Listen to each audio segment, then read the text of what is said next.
Welcome to the channel. My name is Sean Huggins. Thank you so much for being here.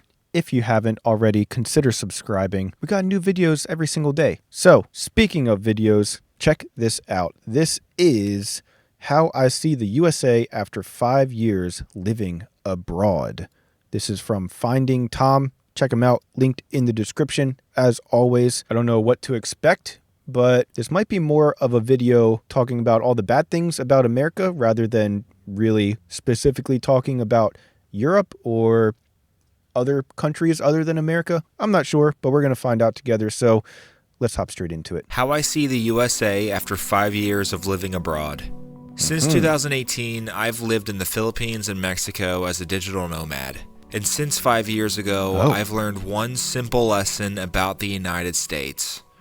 We have it so good here. The other day, I took my wife on a drive through the countryside to my hometown. The whole 2 hours, she stared out the window and said, "Look at that," as we passed by literally every house. She said they looked like perfect little cakes before asking me a question I'll never forget. How could you leave this place? Over the next few years, I made a variety of videos and articles trashing the USA, which garnered me a lot of love and hate at times. If I made this video then, you'd probably hear me talk about how much better it is to live in the Philippines or Mexico, but you're listening to the me from right now, a guy who spent 5 years living abroad in developing countries and is quite honestly a little weary of the bureaucracy, noise, dirtiness, and general difficulty of living in a place without all the amenities of back home. If you asked 1,000 Filipinos living in poverty whether they'd want to become a citizen of the USA and make 20 to 30 times more money every year, the vast majority would say yes. And if they didn't say yes, and you could let them live out a month in the comfortable air-conditioned splendor of the USA as a free trial, they'd almost certainly say yes by the end of it. I told my wife that... Yeah, I believe that. I was expecting this to be comparing USA to Europe, but still valuable to see the perspectives of what this guy thinks about USA after leaving it. So let's continue. Traveling to the USA is like eating cake for the first time. After that, all you want to eat is cake. It seems so many gringos travel the world and preach about how much they love living in X, Y, or Z developing country, while glossing over the fact that they live in an extremely Americanized, posh part of town, replicating everything they can get back home. Right. To the gringos who live in the countryside full-time, like the locals do, I salute you. At least you're putting your money where your mouth is. Yes. And I get it. The USA has big problems with mass shootings, racism, homelessness, inflation, and drugs, just to name a few. Not to mention the fact that our country seems like it's about to have another civil war at any moment. But a research group from Florida State University recently reported that those who immigrated to the United States are happier and more satisfied later in life, on average, than those born here. Oh, interesting. People that immigrate to America later in life are happier than those who are born in America. Very interesting study. Interesting. I said In that. September of this year, U.S. immigration agents processed more than 200,000... Well, I mean, yeah, of course, like, if you're comparing America to this type of situation, of course. Like, what? Of course. Migrants who crossed the southern border unlawfully. Many of these migrants are paying $10,000 plus for a guided passage across the border where countless perils await them, just so they can get here to the United States of America. These immigrants know about all our problems, and they still put $10,000 on that table to make the perilous crossing. I don't know if that says more about how bad it can be in Mexico or how good it can be in the USA, but regardless, it's a fascinating fact. I think it speaks a little bit more to how bad it can be in Mexico. I mean, I think America has a lot of great stuff going for it. Obviously, could always be better though, you know? And I think, I think speaks a little bit more towards how rough it can probably be in Mexico, especially in certain areas. To ponder. Before I left here over 1,500 days ago, I was as critical of our country as one could be. I still am sometimes. but I hated it here.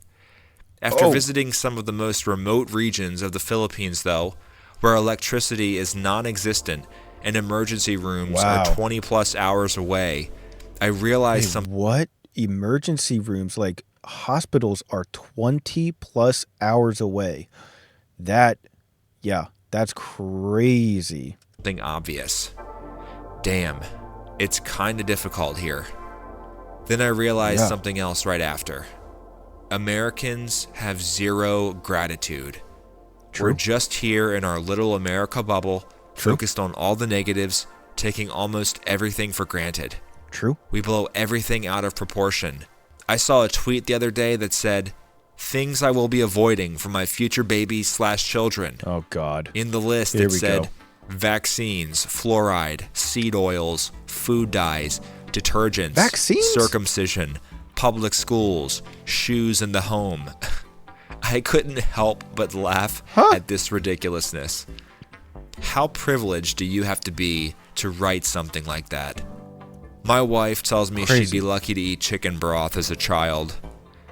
Even the digital nomads who complain about prices in the USA and go live abroad for the currency arbitrage are able to do that because their US passports are stronger than prime Arnold Schwarzenegger.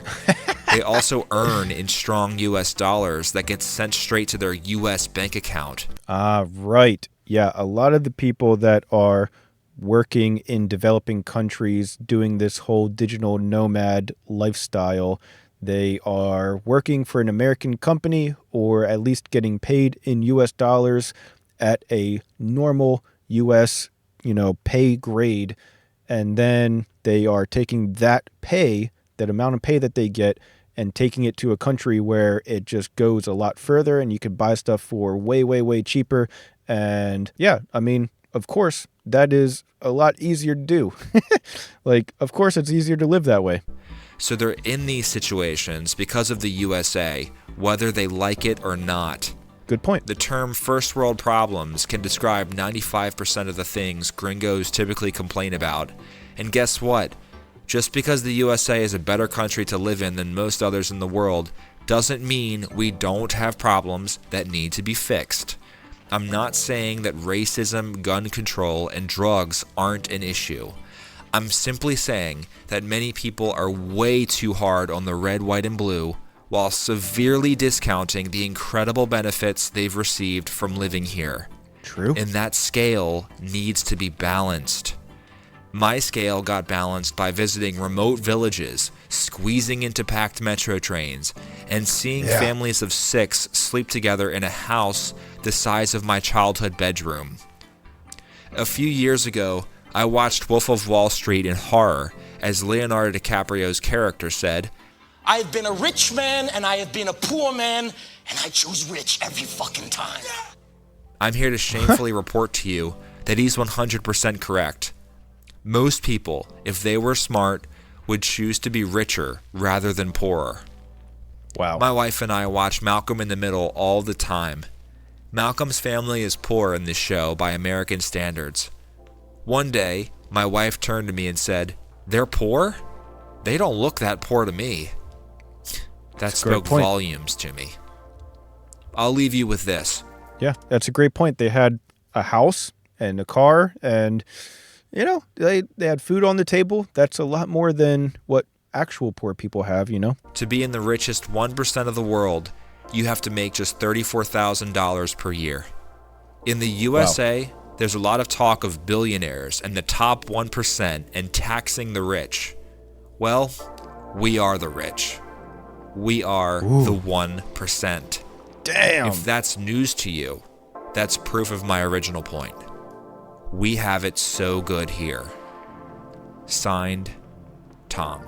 Wow, dude, that was awesome. Very eye-opening perspective, and one that I was not expecting from this video when I clicked on it, but a very good reminder of how good we have it in America, and also, I think, throughout Europe as well. Basically, actually the developed world in general. So not really the direction that I thought the video was going to go in, but a good reminder that we do have it pretty good in just the developed world in general, not just America, but Western developed world. There could be a lot bigger problems out there if you were in, one of these developing countries. So very cool video, very interesting, very eye-opening video, I think. But I'm curious what you guys have to say about it, so let me know your thoughts down in the comment section below. And when you're done there, consider subscribing. Let's see if we can get to 1,000 subscribers. But that's all the time that I got for today. So thank you guys so much for being here, and I'll see you guys next time. Peace.